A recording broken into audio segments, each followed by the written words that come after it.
Hello, IMEP students. I'm Jackson Ewing, and I'm here to help welcome you to Duke University. My colleagues and I hope that your time with us will be intellectually stimulating, culturally rewarding, and a whole lot of fun. We're going to go meet some of those colleagues here in a moment, but first, to introduce myself a bit more, I'm the IMEP faculty lead, which means that I will be helping you to get to know the different institutions and faculty members here at Duke. I'll be involved in some of the events and other programming that takes place while you're with us, and I'll be teaching your master's project course. In addition to that role, I'm also a senior fellow here at the Nicholas Institute for Environmental Policy Solutions, where we seek to translate research into pragmatic outcomes in the real world. I have the director of the Institute here with me, who's going to tell you a bit more about what we do. I'm Tim Perfett. I'm the director of the Nicholas Institute, welcoming you here to Duke University's campus, and I hope we get to see many of you in our hallways here. The Institute's a pretty unique thing for a university. It was built about 10 years ago to make sure that Duke puts its knowledge at the service of society, trying to take the knowledge that is here on campus and put it in the hands of people who are making decisions that matter in the world. We're really interested in doing that in the United States. We're really interested in partnering with our friends at DKU to do that in China as well. And you are a unique population that we think we'd love to work with to find a way to make that a reality. Thank you. Okay, well thanks a lot to Tim, and now let's go see more campus. All right, here we are at the Nicholas School of Environment and Earth Sciences, which is of course one of the administering schools for your IMEP degree. While you're here at Duke, you're going to have access to enroll in a wide range of Nicholas School courses, and most of those are going to be held at the nearby Levin Science Research Center and Environment Hall, the building just behind me. Environment Hall is a LEED Platinum building like much of DKU's campus and is only a few years old. We're going to go inside now and find someone to tell you more about the Nicholas School. Okay, here I am, as promised, with Professor Deb Gallagher, who's kindly offered us some of her time to explain some of what you might come to expect here at the Nicholas School. Professor Gallagher, thank you.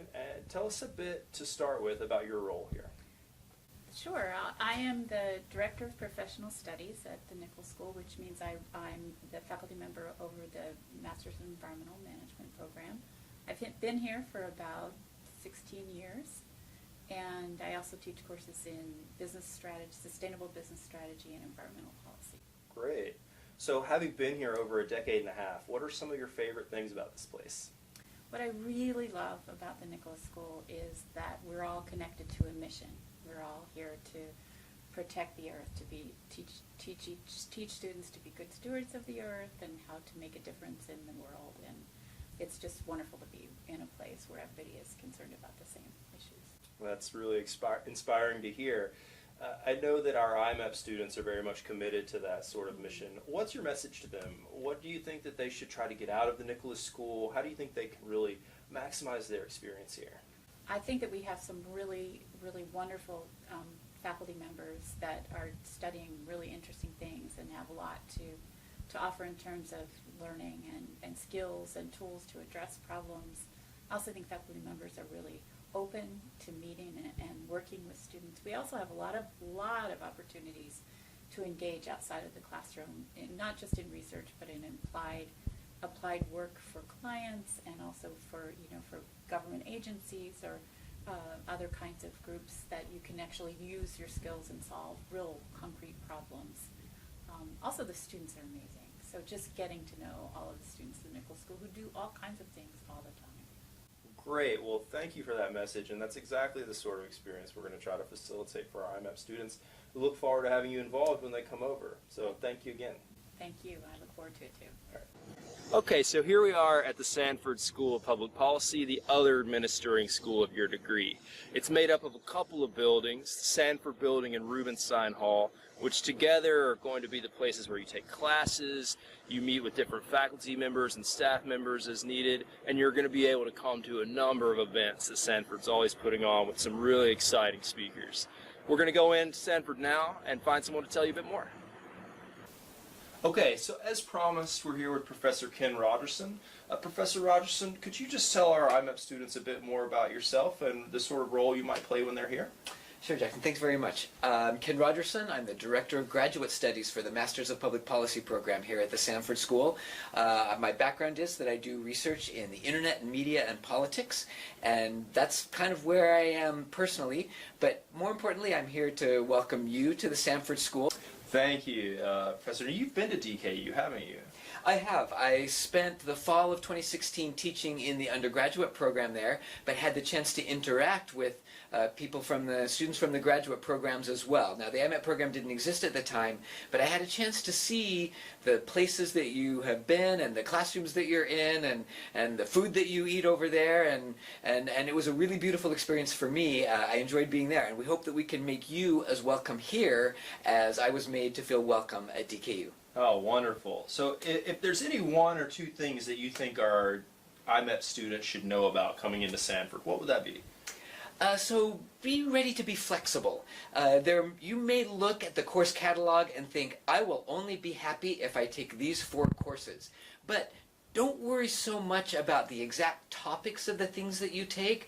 Look around a little bit. Be flexible in the kinds of things that you want to take. You may find, as our students do here, that the class that you think you won't like will be your favorite class. So I would recommend, number 1, that you look around, be serious about the kinds of things you want to do here as far as classes go, but let yourself be flexible. Pick 4 classes that you want and 6 classes that you might want, and allow yourselves to go in and out of that. Number 2, there's a lot going on here outside of the classroom. There are a lot of activities on campus and things you might want to take advantage of, but also there are opportunities to interact with faculty and other graduate students who are here. With the faculty, you may want to talk to them about their research. You may want to volunteer to help them out for a semester as research assistants. For the other graduate students, maybe tag along on some of the things they're doing. Just take them out to lunch and get to know the kinds of research and things they're doing for their projects, what their experience has been like. And so those 2 things I think could help a lot. Wonderful. Well, thank you so much for all those insights. We really look forward to introducing you to the students when they get here, and we really appreciate your time. Thanks a lot, Jackson. Well, we thought it wouldn't be an introduction video if we didn't show you the heart of campus. So here I am in front of the Duke Chapel, which has been with the university since its earliest days back in the 1830s, and actually has stairs running through the inside of it, so you can climb to the top if you're so inclined and get great views of the whole area. We're also right beside the Broadhead Center, which has a number of restaurants and cafes and meeting spaces and is newly renovated. And you'll likely find yourself there regularly, as well as several of Duke's main libraries. And we're going to go check out one of those right now. Okay, as mentioned, here we are at the Perkins Library, and I have with me Linda Daniel, who's going to tell us a bit more about what the Duke Library Services have to offer. Linda? Great, thank you. So my name is Linda Daniel. I'm a research and instruction librarian here in Perkins, and I'm very excited to welcome you to the libraries and also just to tell you very briefly about some of the services and resources that you'll have available to you while you're here at Duke. So we have a vast array of print and electronic resources that you'll have access to on and off campus. We also have subject specialists who are available to help you find these resources and to explain our services and collections. And we have wonderful, beautiful spaces that you'll be able to use while you're here at Duke. I understand that there's some data and visualization services as well. Could we go take a look at those? Certainly. So we have some great specialized services and librarians, and the data visualization lab is one of those. So let's go over there and take a look. Well, thanks, Linda, for bringing us here. As Masters of Environmental Policy students, our IMEPers are always looking to present their data in compelling ways. Can you tell us a bit about what data visualization is and how the lab here works? Sure. So the data visualization lab is open pretty much 24 hours a day. It offers specialized software and hardware to help you with your data analysis, but also if you're working on presentations and are interested in putting in visuals into your presentations, they can help you with that. If you're creating maps, there's specialized software, mapping software here, and there are subject experts who are available to help you one-on-one. Well, that's wonderful. I think that's going to be so relevant to our students when they join us here. Thank you again for showing us the libraries, and we'll introduce you to the students when they show up on campus. That sounds great, and I look forward to meeting you. Thanks very much. Okay, so that's the end of our short tour of Duke University. We've shown you some of the places that you'll be visiting in person soon and some of the people that'll help make your experience a vibrant one. There are many, many more, and we're all really excited to welcome you here soon. Until then, enjoy DKU.